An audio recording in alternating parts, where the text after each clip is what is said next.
യിരെമ്യാ പ്രവാചകന്റെ പുസ്തകം 18-ാം അധ്യായം. യഹോവയിങ്കൽ നിന്ന് യിരെമ്യാവിനുണ്ടായ അരുളപ്പാട് എന്തെന്നാൽ, നീ എഴുന്നേറ്റ് കുശവന്റെ വീട്ടിലേക്ക് ചെല്ലുക. അവിടെ വെച്ച് ഞാൻ നിന്നെ എൻ്റെ വചനങ്ങളെ കേൾപ്പിക്കും. അങ്ങനെ ഞാൻ കുശവന്റെ വീട്ടിൽ ചെന്നപ്പോൾ അവൻ ചക്രത്തിന്മേൽ വേല ചെയ്തുകൊണ്ടിരുന്നു. കുശവൻ കളിമണ്ണുകൊണ്ടുണ്ടാക്കിയ പാത്രം അവന്റെ കയ്യിൽ ചീത്തയായി പോയി. എന്നാൽ കുശവൻ അതിനെ തനിക്ക് തോന്നിയതുപോലെ മറ്റൊരു പാത്രമാക്കി തീർത്തു. അപ്പോൾ യഹോവയുടെ അരുളപ്പാട് എനിക്കുണ്ടായത് എന്തെന്നാൽ, ഇസ്രായേൽ ഗൃഹമേ, ഈ കുശവൻ ചെയ്തതുപോലെ എനിക്ക് നിങ്ങളോട് ചെയ്യുവാൻ കഴിയുകയില്ലയോ എന്ന് യഹോവയുടെ അരുളപ്പാട്. ഇസ്രായേൽ ഗൃഹമേ, കളിമണ്ണ് കുശവന്റെ കയ്യിലിരിക്കുന്നത് പോലെ നിങ്ങൾ എൻ്റെ കയ്യിലിരിക്കുന്നു. ഞാൻ ഒരു ജാതിയെക്കുറിച്ചോ ഒരു രാജ്യത്തെക്കുറിച്ചോ അതിനെ പറിച്ച് ഇടിച്ച് നശിപ്പിച്ച് കളയും എന്ന് അരുളി ചെയ്തിട്ട്, ഞാൻ അങ്ങനെ അരുളി ചെയ്ത ജാതി തൻ്റെ ദുഷ്ടത വിട്ട് തിരിയുന്നുവെങ്കിൽ അതിനോട് ചെയ്യുവാൻ നിരൂപിച്ച ദോഷത്തെക്കുറിച്ച് ഞാൻ അനുതപിക്കും. ഒരു ജാതിയെക്കുറിച്ചോ രാജ്യത്തെക്കുറിച്ചോ ഞാൻ അതിനെ പണികയും നടുകയും ചെയ്യും എന്ന് അരുളി ചെയ്തിട്ട് അതെൻ്റെ വാക്ക് കേട്ട് അനുസരിക്കാതെ എനിക്ക് അനിഷ്ടമായുള്ളത് ചെയ്യുന്നുവെങ്കിൽ അവർക്ക് വരുത്തുമെന്ന് അരുളി ചെയ്ത നന്മയെക്കുറിച്ച് ഞാൻ അനുതപിക്കും.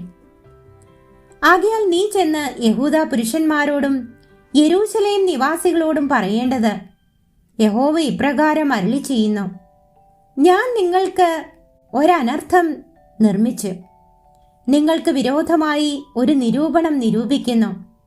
നിങ്ങൾ ഓരോരുത്തരും താന്താന്റെ ദുർമാർഗം വിട്ടുതിരിഞ്ഞ് നിങ്ങളുടെ നടപ്പും പ്രവൃത്തികളും നന്നാക്കുവിൻ. അതിനവർ, ഇത് വെറുതെ, ഞങ്ങൾ ഞങ്ങളുടെ സ്വന്തം നിരൂപണങ്ങൾ അനുസരിച്ച് നടക്കും. ഞങ്ങളിൽ ഓരോരുത്തരും താന്താന്റെ ദുഷ്ടഹൃദയത്തിലെ ശാഠ്യം പ്രവർത്തിക്കും എന്ന് പറഞ്ഞു. അതുകൊണ്ട് യഹോവ ഇപ്രകാരം അരുളി ചെയ്യുന്നു, ജാതികളുടെ ഇടയിൽ ചെന്ന് അന്വേഷിപ്പിൻ. ഇങ്ങനെയുള്ളത് ആരെങ്കിലും കേട്ടിട്ടുണ്ടോ? ഇസ്രായേൽ കന്യക അതിഭയങ്കരമായുള്ളത് ചെയ്തിരിക്കുന്നു. ലെബാനോനിലെ ഹിമം വയലിലെ പാറയെ വിട്ടുപോകുമോ? അന്യദേശത്തു നിന്ന് ഒഴുകി വരുന്ന തണുത്ത വെള്ളം വറ്റിപ്പോകുമോ? എന്റെ ജനമോ എന്നെ മറന്ന് മിഥ്യാമൂർത്തികൾക്ക് ധൂപം കാട്ടുന്നു.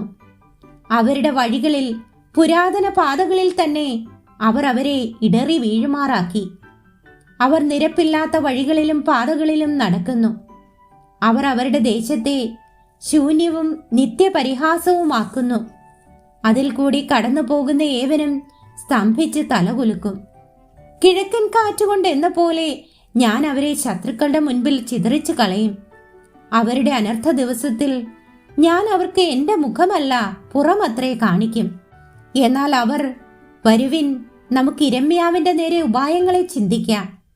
പുരോഹിതന്റെ പക്കൽ ഉപദേശവും ജ്ഞാനിയുടെ പക്കൽ ആലോചനയും പ്രവാചകന്റെ പക്കൽ അരുളപ്പാടും ഇല്ലാതെ പോകയില്ല. വരുവിൻ, നാം അവനെ നാവുകൊണ്ട് കൊന്നുകളക. അവന്റെ വാക്കൊന്നും നാം ശ്രദ്ധിക്കരുത് എന്ന് പറഞ്ഞു. യഹോവേ, എനിക്ക് ചെവി തന്ന് എന്റെ പ്രതിയോഗികളുടെ വാക്ക് കേൾക്കണമേ. നന്മയ്ക്ക് പകരം തിന്മ ചെയ്യാമോ? അവർ എന്റെ പ്രാണഹാനിക്കായിട്ട് ഒരു കുഴി കുഴിച്ചിരിക്കുന്നു. നിന്റെ കോപം അവരെ വിട്ടുമാറേണ്ടതിന് ഞാൻ അവർക്ക് വേണ്ടി നന്മ സംസാരിപ്പാൻ തിരുമുൻപിൽ നിന്നത് ഓർക്കേണമേ. അവരുടെ മക്കളെ ക്ഷാമത്തിന് ഏൽപ്പിച്ച് വാളിനിരയാക്കണമേ. അവരുടെ ഭാര്യമാർ മക്കളില്ലാത്തവരും വിധവമാരും ആയിത്തീരട്ടെ. അവരുടെ പുരുഷന്മാർ മരണത്തിന് ഇരയാകട്ടെ. അവരുടെ യൗവനക്കാർ യുദ്ധത്തിൽ വാളിനാൽ പട്ടുപോകട്ടെ. നീ പെട്ടെന്ന് ഒരു പടക്കൂട്ടത്തെ അവരുടെ മേൽ വരുത്തിയിട്ട് അവരുടെ വീടുകളിൽ നിന്ന് നിലവിളി കേൾക്കുമാറാകട്ടെ. അവർ എന്നെ പിടിപ്പാൻ ഒരു കുഴി കുഴിച്ചു, എന്റെ കാലിന് കെണി മറച്ചു വെച്ചിരിക്കുന്നുവല്ലോ. യഹോവേ, എന്റെ മരണത്തിനായുള്ള അവരുടെ ആലോചനയൊക്കെയും നീ അറിയുന്നു. അവരുടെ അകൃത്യം ക്ഷമിക്കരുതേ. അവരുടെ പാപം നിന്റെ മുൻപിൽ നിന്ന് മായിച്ചു കളയരുതേ.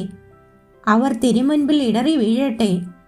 നിന്റെ കോപത്തിന്റെ കാലത്ത് തന്നെ അവരോട് പ്രവർത്തിക്കണമേ.